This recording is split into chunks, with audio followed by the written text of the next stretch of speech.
আমাদের মুখ্যমন্ত্রী, পশ্চিমবঙ্গের মুখ্যমন্ত্রী ১৩ বছর ৩ মাস প্রায় আমাদের মুখ্যমন্ত্রী, এবং ৩ বারের মুখ্যমন্ত্রী অ্যাবসলিউট মেজরিটি সঙ্গে নিয়ে, কোনো অন্য দলের সাহায্য লাগেনি।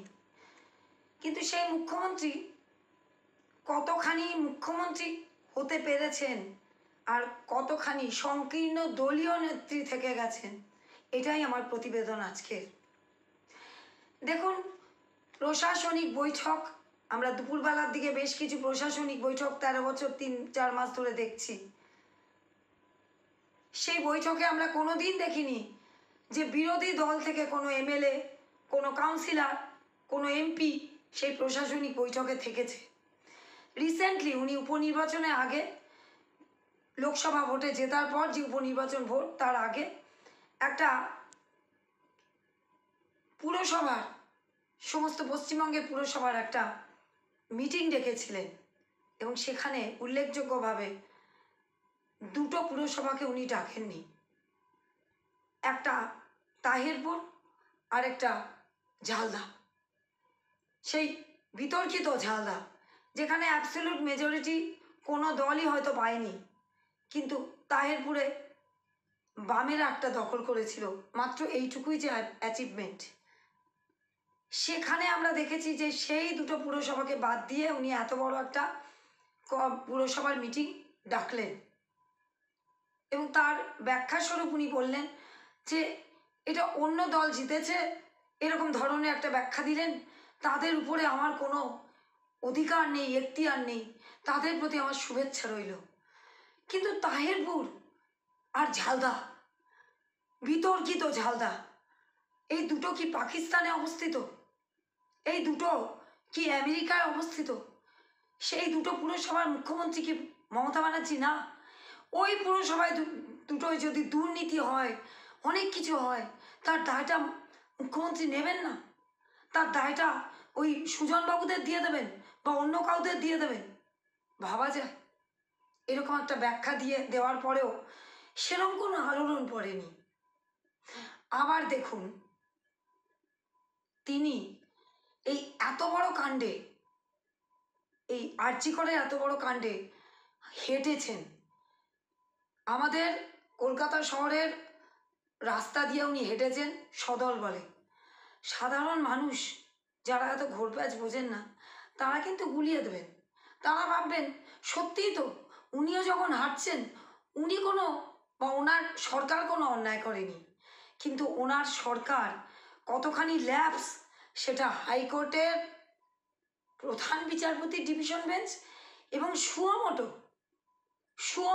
সুপ্রিম কোর্টের প্রধান বিচারপতি ডিভিশন বেঞ্চে ভর্ৎসিত হচ্ছে, অবজারভেশনে যা আসছে তা যদি আমরা স্ক্যান করি, তাহলে কিন্তু ওই যে সাধারণ মানুষ গুলিয়ে যাচ্ছে, যে মুখ্যমন্ত্রী আমাদের দিদি রাজপথে হাঁটছেন ওই একই ইস্যুতে, জাস্টিস চাইছেন, উই ওয়ান্ট জাস্টিস, তাহলে বোধহয় ওনার কোনো দায় নেই।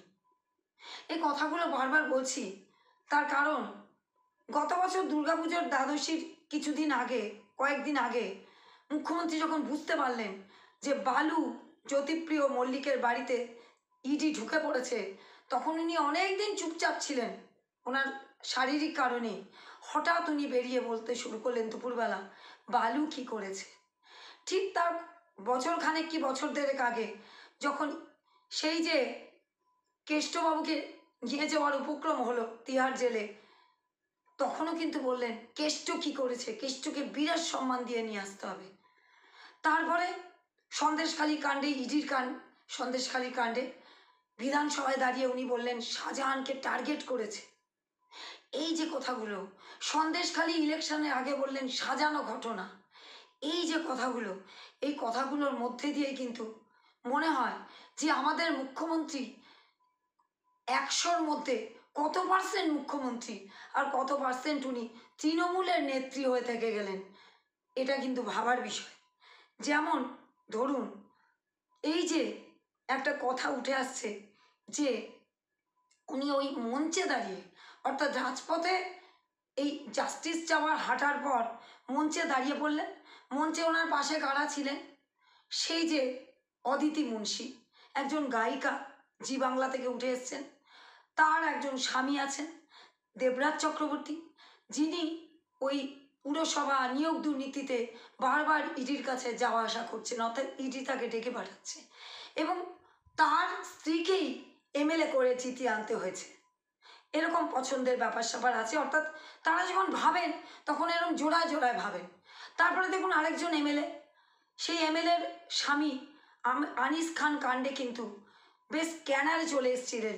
সেখানে উনি একটা সিট গঠন করেছিলেন বেশ বাঘা বাঘা আইপিএস অফিসারদের নিয়ে। কিন্তু তারপরে আমরা সৌম্য রায়কে কী দেখলাম, লাভলি মৈত্রর স্বামী সৌম্য রায়কে ঠিক এই সন্দীপ ঘোষের মতন সরিয়ে দিলেন, প্রাইজ পোস্টিং। অর্থাৎ এসপি হাওড়া রুরালের থেকে আনিস খান কাণ্ডটা হলো, সেখানেও আবার ওই ছোটোখাটো পুলিশের একদম নিচু তলার সিভিক ভলেন্টিয়ার টাইপের কাদের দোষ টোষ ধরা পড়লো, এবং তিনি তাকে সম্ভবত ক্যালকাটা পুলিশে সরিয়ে দিলেন, প্রাইজ পোস্টিং আরও কাছে। ঠিক জোড়ায় জোড়ায় তাদের যে নমিনেট করতে হয়, টিকিট দিতে হয়, ঠিক রুলিং পার্টি পুলিশ যে নেক্সাস, অর্থাৎ একজন স্বামী থাকবেন, তিনি পুলিশে থাকবেন, উচ্চ পদে থাকবেন, তিনি কাণ্ড ঘটাবেন আনিস কাণ্ডের, সেটার থেকে তাকে আবার পুরস্কার দেওয়া হবে। যেমন সন্দীপ ঘোষকে পুরস্কার দেওয়া হলো ন্যাশনাল মেডিকেলে, তারপরে ওটা হাইকোর্ট আর সুপ্রিম কোর্ট ঘুরে এখন তাকে বাধ্য করা হলো, তেমনি সৌম্য রায়ের কাণ্ডটা কিন্তু সেই রকম প্রাইজ পোস্টিংই থেকে গেছে। তারপরে দেখুন সেই মঞ্চে যারা ছিলেন, বেশ সায়ন্তিকা বন্দ্যোপাধ্যায়, যিনি শপথ গ্রহণ নিয়ে শ্লীলতাহানি হয়ে যেতে পারে এই ধরনের ভয় করছে রাজভবনে গিয়ে শপথ নিতে, সেই মানুষটিও ছিলেন। তার একবার মনে হলো না যে আর.জি. কর কাণ্ডে যা ঘটেছে তারপরে তার ওই অবস্থানটা কতখানি মানে যুক্তিগ্রাহ্য হবে, কিন্তু তাহলে হবে না, রিয়াকশান দিয়ে যাচ্ছেন। শতাব্দী রায় তো ছিলেনই সারদা কাণ্ডে, তাকেও অনেক যাতায়াত করতে হয়েছে সিবিআইয়ের দপ্তরে। তো এহানো একটা অবস্থানে মুখ্যমন্ত্রী কিন্তু সেই লক্ষ্মীর ভাণ্ডারকেও টেনে আনলেন। তিনি কি বললেন যে এই লক্ষ্মীর ভাণ্ডারকে হিংসা করছে বামেরা। চিন্তা করুন, আর.জি. কর কাণ্ডের বিভৎসতায় যাদের সঙ্গে কোনো রকম সম্পর্ক নেই মানুষজন, তারা প্রতিদিন রাস্তাঘাটে অফিস কাছারির পর হাঁটাহাঁটি করছেন, কিন্তু মুখ্যমন্ত্রী কিন্তু লক্ষ্মীর ভাণ্ডারকে ছাড়তে পারছেন না। এটার থেকেই বোঝা যায় যে উনি আমাদের কতখানি মুখ্যমন্ত্রী, কতখানি উনি তৃণমূল দলের একজন নেত্রী মাত্র। এবারে আসি কাণ্ডগুলো। সিট গঠন হয়েছে আর.জি. কর কাণ্ডে, রাজ্য সরকার, কলকাতা পুলিশ নানান রকমভাবে একটা সিট গঠন হলো। প্রায় ঘটনা ঘটে যাওয়ার 11 দিন পর হাইকোর্ট, সুপ্রিম কোর্টের প্রধান বিচারপতিদের বেঞ্চে, সব ডিভিশন বেঞ্চে সব যখন অবজারভেশন চলছে, তখন সিট গঠন হলো। মানে এই এই এই যে দুর্নীতি, এই যে পার্টিকুলার মানুষটি প্রিন্সিপাল সন্দীপ ঘোষের দুর্নীতি নিয়ে কতজন মানুষ, কতজন ব্যক্তি, কতবার তাদের দলের ব্যক্তিরা কত কি অভিযোগ করেছেন, কত দপ্তরে অভিযোগ জমা পড়েছে, ডেপুটি সুপার আর.জি. করের বদলি হয়ে গেছেন, তার কত কি জমা পড়েছে, ভিজিলেন্সে জমা পড়েছে, স্বাস্থ্য ভবনে জমা পড়েছে, মুখ্যমন্ত্রীর দপ্তরে জমা পড়েছে, কিন্তু তখন কিন্তু কিচ্ছু হয়নি। এখন হচ্ছে, এখন এমনকি সন্দীপ ঘোষ যে নির্যাতিতার নাম বলে ফেলেছেন, সেই অভিযোগটাও এই হালে আজকালের মধ্যে কলকাতা পুলিশ আবার রুজু করছে। তাহলে বুঝে দেখুন যে আফটার থটটা কীরকম। এবং যখন এই রাতের হামলা হয়েছিল আর.জি. করে, তখন ওনারা এই যে 5-6 দিন সময় পেলেন, তখন ওনারা ওই নিম্ন স্তরের এসি, ইন্সপেক্টর এদের কিন্তু বরখাস্ত করতে পারেননি। কখন? যখন বলা হয়েছে সুপ্রিম কোর্টের প্রধান বিচারপতির ডিভিশন বেঞ্চ যে 2-1 দিনের মধ্যেই জমা করতে হবে রাজ্য সরকারকে হামলার রিপোর্ট, তখন কিন্তু একটা করা হলো। তাহলে এহেন মুখ্যমন্ত্রী, যিনি বলেছিলেন বকটুই কাণ্ডের পর আনারুল কেন পুলিশ পাঠায়নি, এহেন মুখ্যমন্ত্রী তিনি কতখানি 13 বছর 3-4 মাসে আমাদের মুখ্যমন্ত্রী হতে পারলেন, আর কতখানি উনি নিজের দলের একজন সংকীর্ণ নেত্রী হয়ে থেকে গেলেন, এটাই ভাবার বিষয়। আপনাদের বলবো, আপনারা আমাদের চ্যানেলটাকে সাবস্ক্রাইব করে কমেন্ট করুন। ব্যক্তিগত কোনো হোয়াটসঅ্যাপ নাম্বারে করবেন না, তাহলে আপনি কিন্তু নেটে থাকবেন না, আর্কাইভে থাকবেন না, শুধু ব্যক্তিগত হোয়াটসঅ্যাপেই থেকে যাবেন। ধন্যবাদ।